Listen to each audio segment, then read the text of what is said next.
Yo, what's good, people? Let me make myself a bit smaller. We're gonna learn a little bit about Radiohead today, people. Okay. In particular, we're gonna learn about Pablo Honey and this particular time frame around the band, this historical period of one of your favorite bands. And a very good band, in my opinion, as well, to be honest with you. Very exciting journey we've been having so far. So, what I've done is I've gone back and re listened to Pablo Honey in order to revise and give it a review and talk about the historical side of things. I've got the Wikipedia up, so we've had a little look at the very early history of Radiohead at this point. Of course, I reacted to Pablo Honey, very first time listen, a while back now. And now we're going to have a look at some of the history that surrounds it and some of the stories that may or may not have happened. Let me know if you disagree with anything. So, Radiohead recorded their debut EP Drill, which I've not heard anybody reference, with Hufford and Edge at Courtyard Studios, released in May 92. His chart performance was poor, as it was difficult for major labels such as EMI to promote bands in the UK, where indie labels dominated the indie charts. Radiohead's, well, that's the way it should be, right?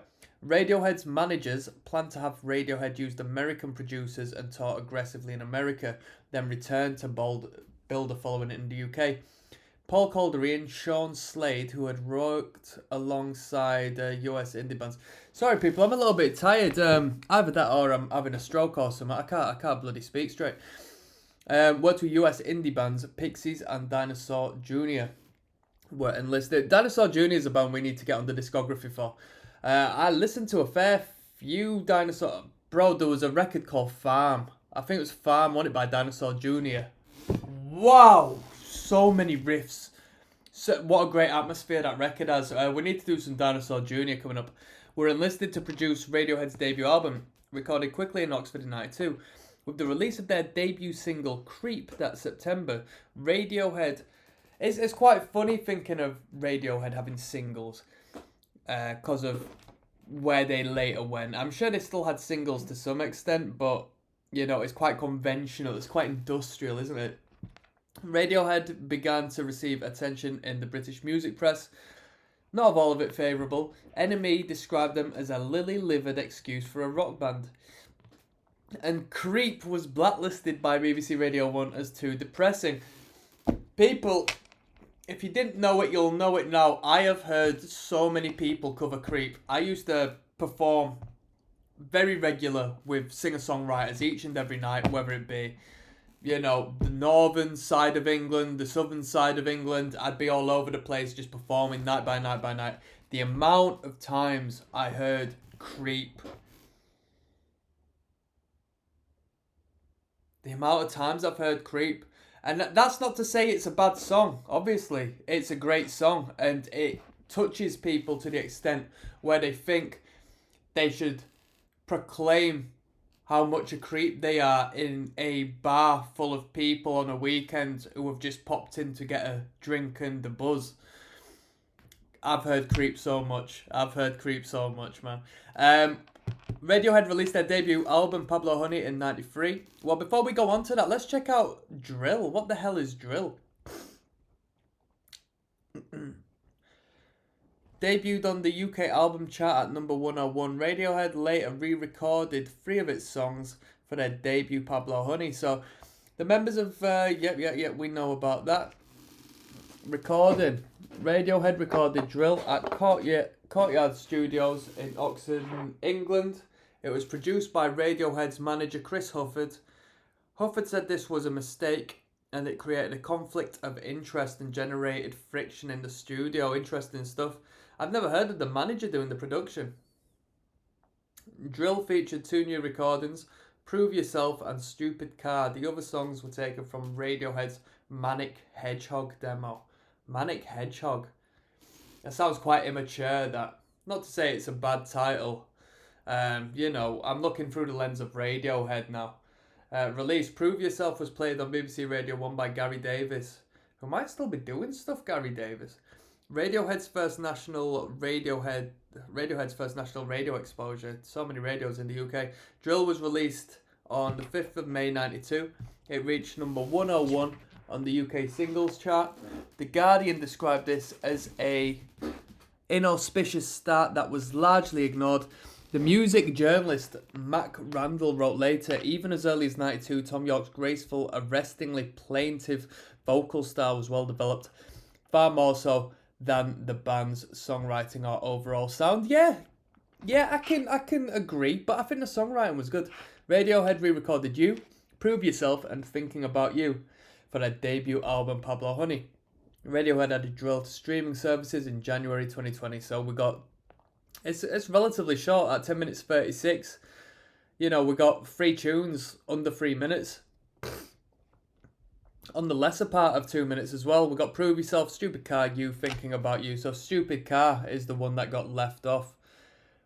We had Tom York, Johnny Greenwood, Ed O'Brien, Colin Greenwood, Philip Selway, Chris Hufford, and Tim Baldwin. Right, cool. Let's get on to the money then. Let's have a quick dig into Pablino Honey. Radio released their debut Pablo Honey in 93, February. It reached number 22 in the UK charts as Creep and its follow-up singles, Anyone Can Play Guitar. I don't know why they chose Anyone Can Play Guitar as a single. I think that's quite potentially the weakest track on the record. What do you think? I think that could be the weakest track on the record. And Stop Whispering failed to become hits. Pop Is Dead, a non-album single, also sold poorly. The hell is Pop Is Dead? It's a crap song title, isn't it? O'Brien later called it a hideous mistake. Some critics compared Radiohead to the wave of grunge music popular in the early 90s, dubbing them Nirvana Light, and Pablo Honey failed to make a critical or commercial impact among its release. In early 93, Radiohead began to attract listeners elsewhere. Creep had been played frequently on Israeli radio by influential DJ Yoav Kutner. Israeli music editor, TV. You don't hear that often, do you? You don't hear that often. And in March, after the song became a hit there, Radiohead were invited to Tel Aviv for their first show overseas. Around the same time, Creep began receiving airplay on US radio stations and rose to number 2 on the US Modern Rock chart. By the time Radiohead began their first North American tour in June 93, the music video for Creep was in heavy rotation on MTV, reaching number 34 on the Billboard Hot 100 chart and reached number 7 in the UK singles chart when EMI re-released it in September. To build on successes, Radiohead embarked on a US tour supporting Belly and PJ Harvey, followed by a European tour supporting James. A couple of you are going to be angsty at this one. I don't know who the hell PJ Harvey is. I've heard PJ Harvey a couple of times. Is it a woman? It is. An English singer-song. Polly Jean Harvey is an English singer-songwriter, poet and visual artist, primarily known as a vocalist and guitarist. Who's PJ Harvey, people? Should I check out PJ Harvey? Never heard of Belly before. I know the movie Belly. Anyone know that one? It's a shit film. Right, let's have a look at the factoids in regards to Pablo Honey. So Pablo Honey is the debut studio. Let's not retrack everything we've just said.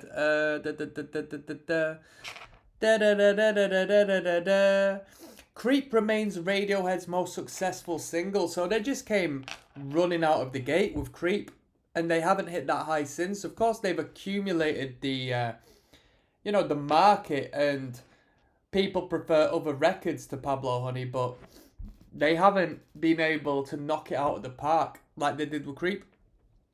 Maybe they don't want to, but, you know, as an artist, it's nice to be acknowledged. As a human, it's nice to be acknowledged. One demo attracted the attention of local producer Chris Hufford. Him and business partner Bryce Edge became the band's managers after attending a concert at the Jericho Tavern, Oxford in late 91. On a Friday, signed a 6-album recording contract with EMI and changed it. Okay, we know about all of this, right?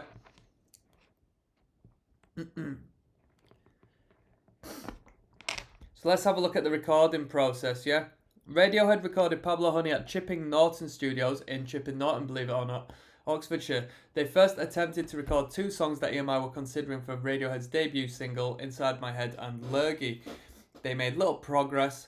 Caldery described Radiohead as desperately inexperienced, and neither they nor the producers liked the choice of songs. Caldery said, Inside My Head was not very melodic and lacked the power of Radiohead's other songs. Hufford described the results as overblown, bombastic rock. During rehearsals, Radiohead unexpectedly played another song, Creep. They considered it a throwaway track, but it impressed the producers. At Caldery's suggestion, they recorded a take, after which everyone in the studio burst into applause. What? EMI were persuaded to make Creeps Radiohead's debut single. According to Caldery, everyone at EMI who heard Creep just started going insane. What is going on? And he and Slade were hired to produce the entire album. Radiohead took elements of probably just like, yep. Let's think about it, right? Everyone at EMI started going insane. Because EMI are the business. EMI needs songs that can be marketed. EMI has heard a song and just like so many people feel this way. The way he's put it, the message out there has touched me, so I know it'll touch other people. There's a market for this band. Get it out there now. You know what I mean? I mean, they're not listening to it saying, oh yeah, that's a great song. Like, brilliant. I like it lots. They're thinking of the audience, the market. They're thinking of money. Radiohead took elements of Creep from the 1972 song The Air That I Breathe. After, who's The Air That I Breathe? Who did that? It's a ballad written by British Gibraltarian singer-songwriter Albert Hammond and Mike Hazelwood. There you go. After Rondor Music took legal action, the songwriters Albert Hammond and Mike Hazelwood were given shared royalties and songwriting credits. Oh, people, we need to put that on, don't we? We need to listen to The Air That I Breathe. Pablo Honey was recorded in 3 weeks, and that's good to say that's their biggest single, and they were forced essentially into sharing songwriting credits. Pablo, it must have been alike if they were sharing songwriting credits. Pablo Honey was recorded in 3 weeks. Caldery described it as a struggle and said it was their first record and they wanted it to be the Beatles, and the mix had to have no reverb. And they had all the ideas they'd ever come up with in 20 years of listening to records. Caldery noted the band's studio experience and difficulty in finishing tracks, but said he enjoyed the work due to the small group and joking atmosphere. For the introduction to Anyone Can Play Guitar, Caldery had everyone in the studio, including the cook, create sounds on the guitar. The idea was to live up to the title. Very cool. Anyone can play guitar, he said. The guitarist Johnny Greenwood used a paintbrush for his part. Radiohead did not like the version of Lurgy they recorded with Caldery and Slade and used an earlier version recorded with Hufford at Courtyard for the album. Caldery said Pablo Honey was not cheap and estimated that it cost more than $100,000 to record. Can you believe that? Over $100,000 to record. And I'm gonna be really funny here, right? I've been to so many studios, right? When I say so many, I mean I'm not in Metallica, but I've had plenty of recording experience in different environments now. The gear's already there. I mean, the gear costs a lot of money. The gear costs a ton of money. That Radiohead record, $100,000. I know that's what producers set people back and stuff if they're half decent, for a good mix, for a good engineer and everything in between, but it's really extortion, innit? The artist and the producer should go hand in hand, right? But when it comes to it, I'm standing for the artist. A lot of these producers just rinse the artist. And a lot of it, if they're good, will be down to, like a good tattoo artist. I'm booked up. So, whoever bids the highest can get me. But $100,000? Fuck that. In Pablo Honey, critics found elements of grunge, alternative rock, stadium rock, progressive rock, college rock, post-grunge, and jangle pop. Underrated, that jangle pop. The album drew comparisons. Twee pop is underrated as well, whilst I'm at it. The album drew comparisons to Nirvana, Dinosaur Jr., Sugar, U2, The Smiths, The Cure. I said The Cure, The Who, and The Jam. Stephen Thomas, I'd also say Sex Pistols, in their own way. I said that in the review I did, people, if you want to check that one out. described Pablo Honey as a blend of anthemic rock of U2 with atmospheric instrumental passages. The Salon journalist Annie Zaleski said it featured distortion blurred guitar lines that twisted like a kite in the wind. How poetic. Gary Walker, writing for Guitar.com, described it as a nakedly naive and unguarded compared to Radiohead's more complex later work. He wrote that it captured the embryonic dynamic between the band's three guitarists. There was three guitarists on this record. Doesn't sound like it when you listen to it. If you're unaware like I was, it doesn't sound like three guitarists.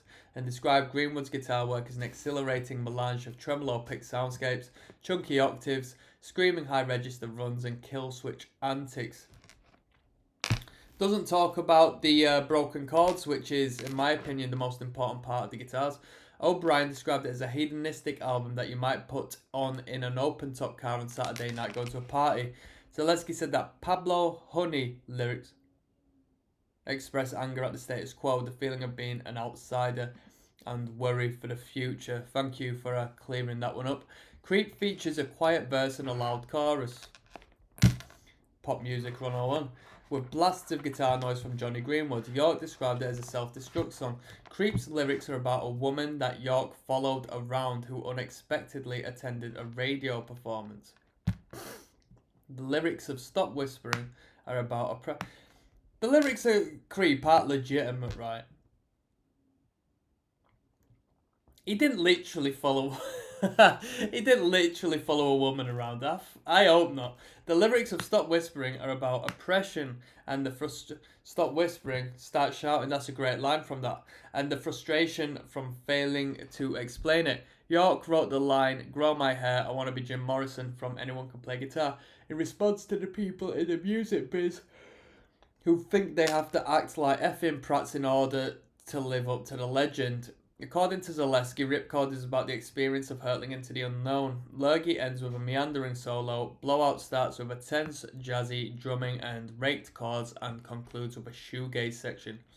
The album title comes from a prank call sketch by the Jerky Boys, in which the caller poses as the victim's mother and says, "Pablo, honey, please come to Florida." York said it was appropriate as the band were mother's boys. A sample of the sketch appears during the guitar solo on How Do You. Wow, there's a lot of information on this record. So let's keep moving. We've got music and lyrics coming up next. Alright. Oh no, maybe not. We've got release and promotion coming up here. So if you were around for this record, you might know so many of this bit. But let's delve straight in. Come on now. So let's have a look at the release and promotion. Creep was released as the lead Pablo Honey single, yep. So it initially received little airplay, sold around 6,000 copies, reaching number 78 in the UK singles. The 93 singles Anyone Can Play Guitar and Stop Whispering, plus the non-album single Pop Is Dead, were unsuccessful. So what does unsuccessful mean? Sold naff all. While Anyone Can Play Guitar and Pop Is Dead charted on the UK singles chart, Stop Whispering gained no traction.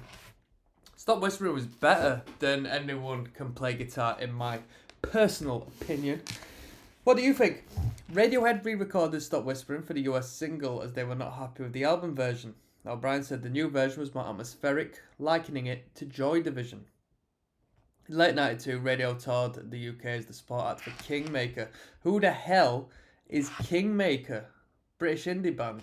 I've never heard of Kingmaker. Performed at the UK EMI conference in September. They impressed the EMI promoter Carol Baxter, who said this funny little band came on and they obviously had something. This was a hideous record company do, but Tom gave it everything. I bet it was. You know what it's like for artists performing for the label. They're like little monkeys, aren't they? That Christmas, Enemy published a review of a Radiohead performance that dismissed them as a pitiful, lily-livered excuse for a rock and roll group. The Enemy are hating. Pablo Honey was released in 93 and received little press. It reached number 25 in 93's UK album chart. However, Creep became a hit in Israel. We know about that. That Radiohead gave an infamous performance of Anyone Could Play Guitar live on MTV Beach House that July. It saw York scream the improvised lyrics "Fat Ugly Dead" before breaking down on camera and jumping into a pool. York was holding a live microphone and narrowly avoided electrocuting himself. What a legend. That's a punk rock move right there. I like that. Creep reached number 7 on the UK singles chart when EMI re-released it in September 93. That month, Radiohead performed Creep on the British music programme Top of the Pops. I love Top of the Pops. Yeah, if you're from America or elsewhere, yeah, if you've never seen Top of the Pops, it's a classic. It was lip syncing for the most part, but you got all of the best bands going on there who had like hit singles, one hit wonders, and they'd just go on, get all dressed up and go and, promote their song. It was absolutely brilliant. And as the first musical guest on, I still like watching it. I like having a drink and watching the 80s Top of the Pop, seeing them all dolled up and all of the eccentric sort of visual elements of the attire and so forth. Good times. And as the first musical guest on the American talk show Late Night with Conan O'Brien, EMI's American Capital wanted to continue promoting Pablo Honey and build on the momentum. Radiohead declined an offer to tour the US in support of Duran Duran. Her name is Rio, as if you won't go support Duran Duran. Their managers felt they could earn more credibility by supporting Belly. I guess if it's not their crowd. They also opened up for PJ Harvey in New York City and Los Angeles. The band struggled with the tour. York disliked dealing with American music journalists and had tired of the songs. Radiohead appeared in promotional material they later regretted, such as fashion shoots for Iceberg Jeans and the magazine interview. According to Radiohead's agent, the promotional work triggered a lot of soul searching about why they were in a group at all. So there's a silver lining. Johnny Greenwood said they spent a year being jukeboxes. We felt in creative stasis because we couldn't release anything new.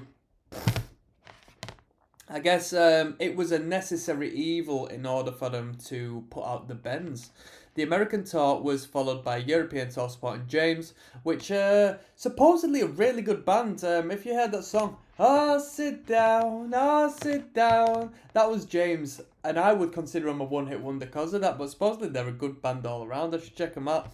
Afterwards, Radiohead cancelled an appearance at Reading Festival after York became ill. Told NME, physically I'm completely effed and mentally I've had enough. Band's missing a payday with that one, Reading Festival. According to some reports, EMI gave Radiohead 6 months to get sorted or be dropped. EMI's A&R head, Keith Wozencroft, later denied this, saying experimental rock music was getting played and had commercial... Thought my phone was ringing them people.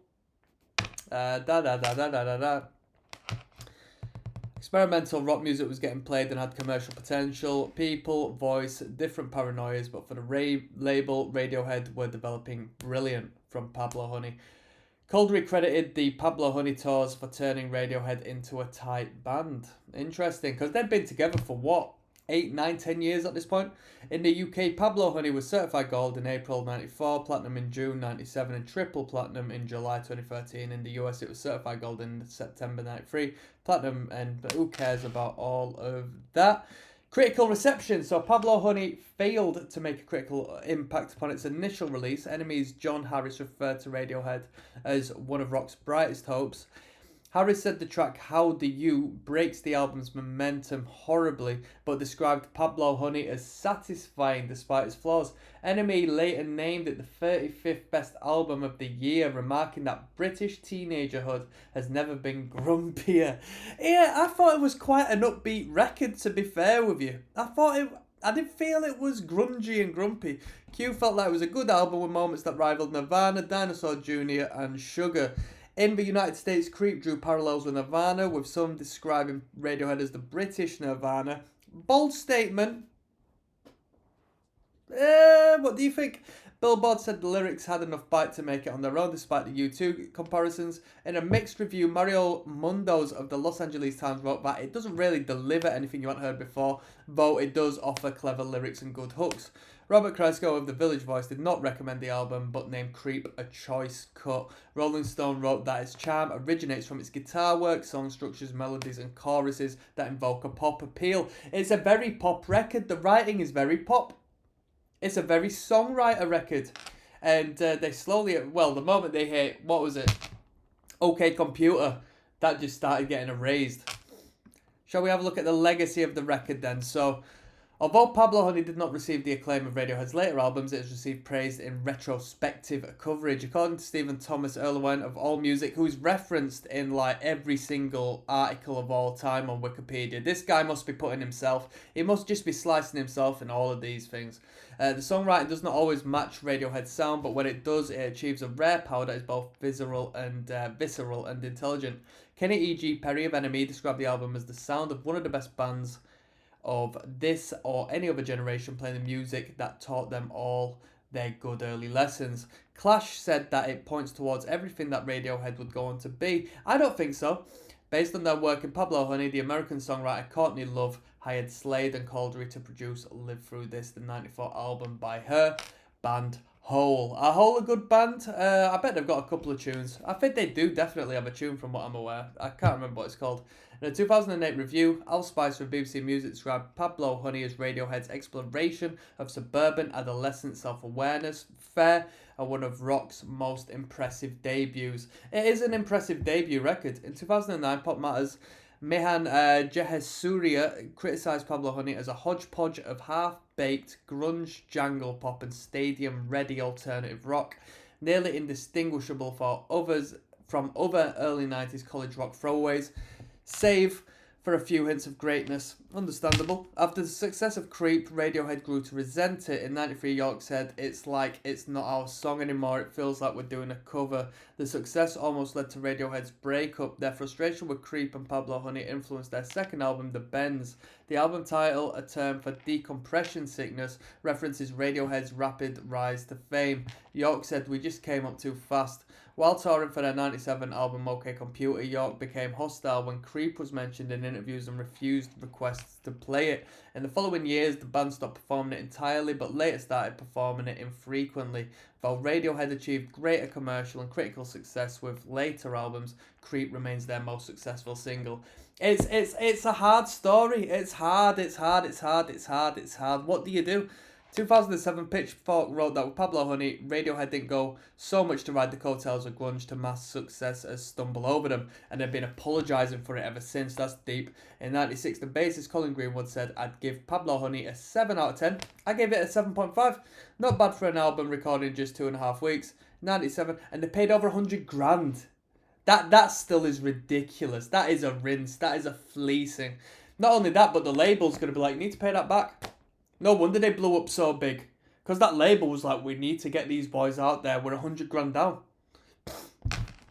In 97, O'Brien said it was a derivative of Dinosaur Jr. and the Pixies. He described it as a collection of our greatest hits as an unsigned band. Johnny Greenwood said in 98 it lacked freedom and was hindered by the band's fear and experience. O'Brien said in 2020 that Pablo Honey was pretty shit, but we worked hard and became good. That's one of the things I've held on to. You don't have to have all the answers straight away. Very nice. Accolades. In 98, Pablo Honey was voted the 100th best album of all time in a poll held by Virgin. 100th best album of all time. There's a lot of good albums that have been put out into this world. I won't put it in 100, to be honest. And 61st in a poll by Q. The journalist Colin Light placed it 301st in the third edition of all-time top 1,000 albums. Sorry, I'm starting to lose my marbles now, people. As part of its 2007 list of the 500 greatest lost tracks, Q included Lurgy and Blowout in a list of 20 essential lesser-known Radiohead songs. In 2006, Classic Rock and Metal Hammer named Pablo Honey one of the 20 greatest albums of 93. Well, yeah. In 2008, Blender ranked it 82nd in its list of 100 albums you must own. Oh, no. So let's finish this off. I need to take my time because I've got places to be in like 5 minutes and I'm starting to slur my bloody words like I'm, you know what I mean? I'm leaving the body till the weekend, people. Reissues. Radiohead left EMI after their contract ended in 2003. In 2007, EMI released Radiohead Box Set, a compilation of albums recorded while Radiohead was signed to EMI. It included Pablo Honey in 2009. Let's see what's in there. Radiohead Box Set collects their first 6 studio albums because they signed a 6-record deal. Very cool, very cool. Has anybody got that? How much was that? 2009, EMI reissued Pablo Honey in a collector's edition with the Drill EP tracks, B-sides, and it just said that the Drill EP, unless they were like other recordings, other mixes and stuff, Drill only had one extra track, it seemed, when I checked it out, B-sides and alternative takes. Radiohead had no input into the reissues and the music was not remastered. In February 2013, Parlophone was bought by Warner Music Group.